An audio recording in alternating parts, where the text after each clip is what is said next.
Joining me now, Newt Gingrich, former Speaker of the House, Fox News analyst. Newt, you've been in debates before, big stages. You're a master of them. Your advice to President Trump? Well, I'd say first, watch the 3 Reagan presidential debates. Notice the style, the calmness, the use of humor, staying balanced. Second, answer the question you wish they'd ask. Don't get involved in games with the reporters. The reporters are every person on that stage is anti-Trump. And accept that going in and just relax. And then I would, as often as I could, I think, I would say to Biden, have you been to a grocery store? Do you have any idea the damage your policies have done to everyday Americans?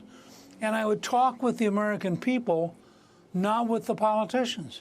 And I'd make my entire debate about the future of the American people and the fact that Biden's a failure. It's not complicated. I think if Biden starts talking about taxes, I might be tempted to say, you mean people who cheat on their taxes like Hunter? I mean, is that what your reference is to? I think if Biden tries to pretend he knows foreign policy, I think it's legitimate to turn and say, you know, Putin was a KGB lieutenant colonel in Germany 40 years ago. Now, did you really know him 40 years? I don't understand what you were saying. Did you really know him? I think the more that Trump should be cheerful, talk to the American people, answer the question you wish they had asked, and then occasionally ask Biden questions about Biden's behavior. I think the debate will be over. And how about since Biden hates answering questions because he has to fumble around for notes, ask Biden questions like, why did you abandon minority voters? Why did you promise them the moon and yet their cities are laid waste to by illegal immigration and crime? Why have you done that to the country? I think Biden will collapse. Just if you pose a few questions on behalf of the people who've suffered so much under his policies, Newt, what about that? Well, I think that's part of it. I think the other is the Trump campaign should push very hard to have it be a standing debate, not sitting. And they should push very hard to have no notes. I mean, if Trump obviously can operate without notes because he does it all the time. Right. If Biden had to actually go into a debate with no notes, it'd be interesting to see how many minutes in. You can almost have a running pool. You know, how many minutes will it take Biden to start falling apart?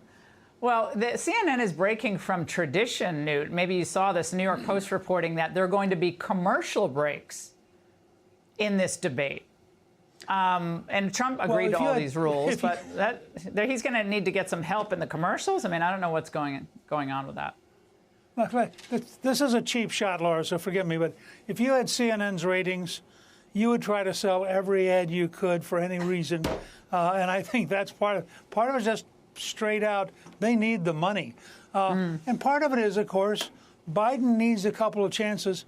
And the question there will be, he shouldn't be allowed to wear anything in his ear, so he doesn't get any coaching. And during the debate, during the breaks, he has to stay on the stage. Be interesting to see if Biden could actually stay on the stage for 90 minutes. Trump, of course, routinely stays on the stage for 90 minutes because he gets rolling. Newt, wonderful to see you. Thank you so much. Hey, Sean Hannity here. Hey, click here to subscribe to Fox News YouTube page and catch our hottest interviews and most compelling analysis. You will not get it anywhere else. President Vladimir Putin has claimed that Russia won't need to use nuclear weapons to achieve victory in Ukraine, though he didn't rule out Moscow carrying out a nuclear test. He was speaking at an economic forum in St. Petersburg. Our Russia editor Steve Rosenberg reports from there. Vladimir Putin.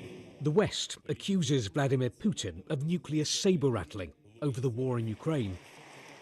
At least today, the saber was rattling a little less. The use of nuclear weapons is possible in the event of an exceptional threat to the sovereignty and territorial integrity of our country. In exceptional cases, I don't think this is such a case right now. There is no necessity for that. But these pictures send a different message. Russia has been holding tactical nuclear drills near Ukraine's border, a not-so-subtle hint to Kiev and to the West. And President Putin is warning he may send conventional long-range missiles to other countries for strikes on Western targets. His response to NATO allies allowing Ukraine to hit Russian territory with Western missiles. But would he actually do this? Some people in the West say, we've heard it before from Russia. We've heard saber rattling for the last 2 years. Always. And that it's a bluff. Yeah, of course. It's always bluff. Till the time when it's not. You can keep thinking that Russia is bluffing. And then one day there's no more Great Britain to laugh at.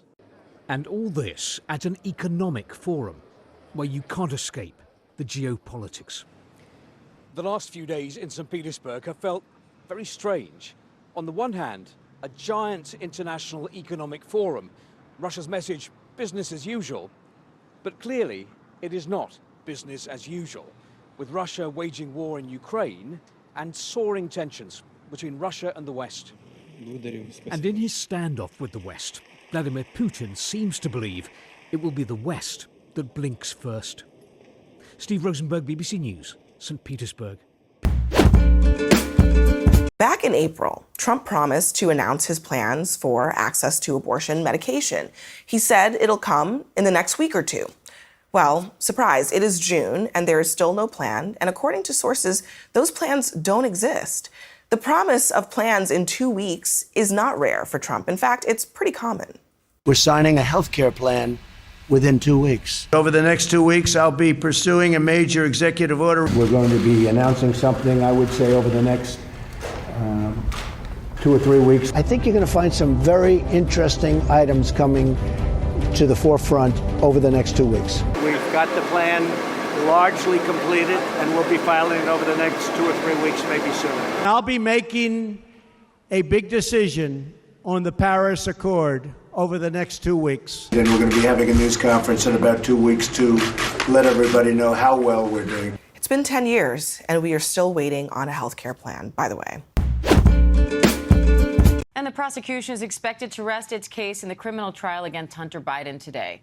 This morning, prosecutors called an FBI chemist as an expert witness, and they plan to call a DEA officer to the stand before resting their case.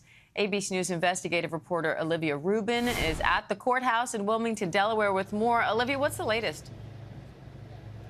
That DEA agent, Diane, is now on the stand testifying as an expert in, quote, coded language related to drug trafficking and drug transactions. And what he is going to do and has begun doing on the stand is going through the text messages of Hunter Biden, which appear to be often drug transactions, and telling the jury that he analyzed those text messages and that, in his professional opinion, as someone who has worked on cases, hundreds of times, that in his opinion that these were drug transactions, and he is interpreting them for the jury. Now, I do expect that on cross-examination, Hunter Biden's team is going to emphasize that none of those appeared drug transactions occurred during the time that Hunter purchased and owned that gun for those 11 days. They're going to emphasize that they were months before the gun purchase or months after the drug purchase, maintaining that idea that Hunter was not buying drugs and was not on drugs during those 11 days.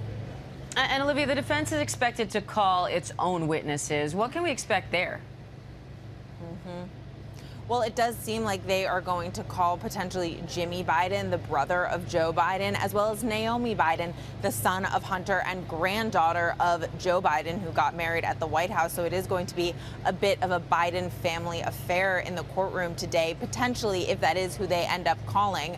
But quite striking to see these members of the first family not, at the White House as they usually are, but in a courtroom in Delaware. There are a number of Bidens in the room already. Jill Biden, the first lady, of course, came back from France to be here for Hunter today.